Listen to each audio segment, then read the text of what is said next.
There are many games out there that are easy to dismiss out of hand for one reason or another, but for many of them, just beneath their repellent exterior lies something extremely surprising. Beetle Adventure Racing is one such game that I once dismissed, assuming it was a cheap cash-in, an attempt by Volkswagen to prop up their newly relaunched Beetle. I never really gave it much of a chance. But I've heard all sorts of great things about the game in the intervening years, and recently I decided to actually give it a shot. And I'm very glad that I did. That said, the first thing you notice when you start playing the game are its flaws, and so it doesn't really surprise me that I gave up quickly when it first came out. The controls are clunky, dated, and rather simplistic, and at first glance the racing itself seems quite dull as well. But Beetle Adventure Racing has quite a few tricks up its sleeve. While you might find yourself bouncing all around the surprisingly well-adorned tracks thanks to the lousy handling, all that bouncing will often drop you into hidden areas. Going off the main course in any meaningful way will almost always lead to some sort of alternate path, and I was truly amazed at the number of hidden paths and shortcuts in the game, which is good, because if you just follow the main course of each track, you will be on a very long and very boring road.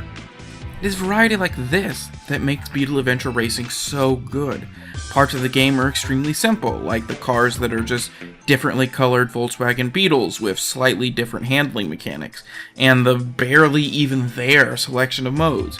But it's clear that some parts of the game had a massive amount of love and care put into them.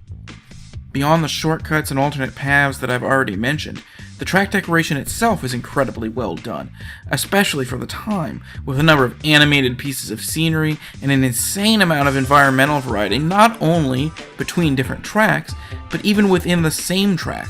One track in particular starts you off in a Jurassic Park-esque jungle, but by the end of a lap, you're weaving your way through the innards of a volcano. It's things like this that make Beetle Adventure Racing just good, dumb fun. There's not really a whole lot of depth to be had here. The handling mechanics and cars are simplistic, but there's enough variety in the most entertaining elements of the game that I'm willing to say that this game is one of the best arcade racers for the N64, if not the very best.